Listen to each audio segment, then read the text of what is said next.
एक paper leak आणि लाखो विद्यार्थ्यांचं एक वर्ष बरबाद. गरीब लोक तिथेच राहतात, त्यांचं एक वर्ष वाया जाते आणि जे पैसे देऊन पेपर घेतात ते पैसे देऊन समोरच जातात. पण नेमका याचा म्हणजे इफेक्ट कुठे पडतो? आपल्या इंडियाच्या फ्युचरवर, आपल्या देशाच्या फ्युचरवर का पडतो? का? कारण जर पैसे देऊन आणि लो क्वालिटी, लो स्किल वाले, नॉलेज नसलेले लोक जर पैसे देऊन जर समोर जात असतील, नीट म्हणा तर पेशंटला कसं तपासणार, एमपीएससी युपीएससी म्हणा तर गव्हर्नमेंट ऑफिसर कसे असणार, खूप साऱ्या गोष्टी जिथे जिथे पेपर लीक व्हायले आणि जे पैसे देऊन समोर चालले ना, त्यामुळे आपल्या देशाचं नुकसानच आहे. पण आता सरकार म्हणत आहे आणि सरकारने दावा केला की पेपर लीकवर कठोर कार्यवाही होणार आहे. पण मी म्हणतोय, एक सरकारने म्हणलं पेपर लीकवर खरंच नवीन कायदा ओपन होणार आहे, कठोर कार्यवाही होणार आहे, की सगळ्या कायद्यांसारखा हा पण एक कायदाच असेल. सगळे कायदे म्हणजे काय, बाकीचे जर तुम्ही कायदे पाहिले असाल तर त्याच्यामध्ये काय होतं, गुन्हेगारांना अटक होतं, गुन्हेगारांना बेल मिळते, गुन्हेगार अटक होतात, गुन्हेगारांना बेल मिळतं आणि ते बाहेर येऊन अजून परत तेच गुन्हे करतात. तर हे तसंच आहे का? एकदा आपण याला ब्रेकडाऊन करू. व्हिडिओ शेवटपर्यंत पहा. आपण बघू की सरकारने काय काय याच्यामध्ये आणलं आणि सरकारने आपल्या भविष्यासाठी म्हणजे स्टुडंट्सच्या भविष्यासाठी आणि देशाच्या भविष्यासाठी काय चांगलं केलं या कायदा आणून.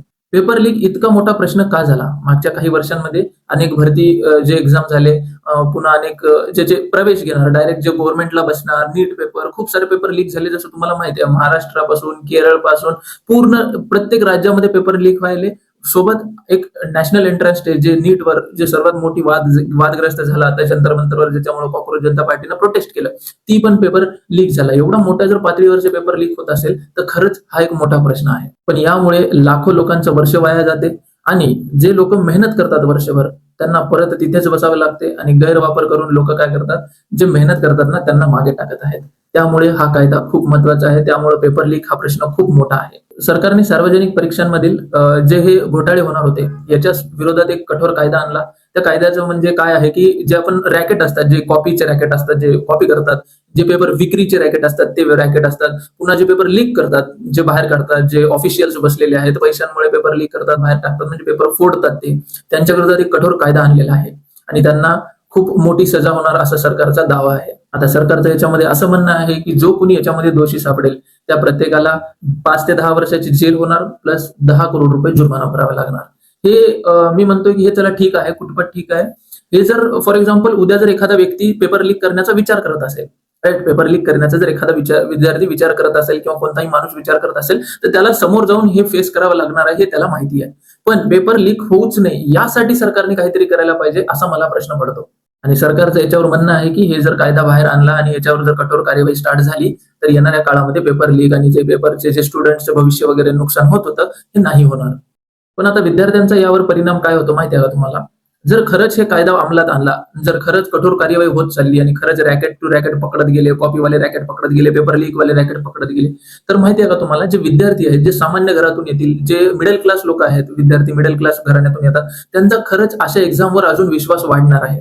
आता हे परिणाम त्यांच्यावर पडतो आणि ते अजून चांगल्या पद्धतीने अभ्यास करतात, स्वतःवर लक्ष देतात, स्वतःची स्किल वाढवतात आणि नंतर काय करतात, पेपर देतात. तर हे जर कायदा अंमलात आणला तर विद्यार्थ्यांवर याचा चांगला परिणाम पडू शकतो. पण जसं की अपोजिशन किंवा तज्ञांचं एक म्हणणं आहे की याच्यावर फक्त ही शिक्षा आणणं महत्वाचं किंवा याच्यापेक्षा जास्त महत्वाचं असं आहे की तुम्ही पेपर जे आहे ते जास्तीत जास्त सुरक्षित ठेवा. म्हणजे पेपर लीक कसं होणार, जिथे सुरक्षा नसेल तिथंच लीक होणार आहे ना. मग सर्वात जास्त सुरक्षा त्या पेपरच्या जवळ ठेवा, जी पेपर होणार आहे, ज्या पेपरवर 22-23 लाखो विद्यार्थ्यांचं एक भविष्य निर्माण म्हणजे भविष्य डिपेंड आहे त्याच्यावर. तर तो पेपर तुम्ही सुरक्षित का नाही ठेवत? तो पेपर इझिली कसा फुटू शकतो? यावर सरकारचं आणि अपोजिशनचं पण म्हणणं आहे. सरकारवर टीका होत आहे. तर सरकारने, मलाही वाटते की सरकारने हे करायला पाहिजे की पेपर लीक ज्या जागी होत आहे ना त्या जागी तुम्हाला कठोर एकदम एकदम सिक्युरिटी, हाय सिक्युरिटी वाले काहीतरी सिस्टम आणावं लागेल, जेणेकरून काय होणार ना, तो पेपरच लीक नाही होणार, तिथं प्रायव्हसी एकदम छान प्रकारे राहील. आता सर्वात मोठा प्रश्न आहे की खरंच हे बाहेर आलं किंवा हे जर पकडल्या गेलं तर काय होणार? खरंच जर हे बाहेर आलं आणि खूप छान पद्धतीने रॅकेट पकडल्या गेले, त्यांना जशी सजा होईल, त्या सजेच्या नंतर जे नवीन गुन्हेगार होणार असतील, जे नवीन विचार करत असतील ना, त्यांच्या मनामध्ये एक भीती राहते की यार नाही, आपण नाही करायला पाहिजे. मग हळूहळू हे जे लीक होणार आहे, हळूहळू हे जे गुन्हे होणार आहेत ना ते कमी होतील, अशी माझी एक विश्वास आहे. असं माझं एक म्हणणं आहे की या कायद्याला जर अंमलमध्ये आणलं हा कायदा खरंच, तर चांगल्या पद्धतीने आपली एज्युकेशन सिस्टीम, चांगल्या पद्धतीने आपलं पेपर सिस्टम, चांगल्या पद्धतीने आपली एक्झाम सिस्टम चांगली होऊ शकते. बाकी तुम्हाला काय वाटते कमेंटमध्ये नक्की सांगा.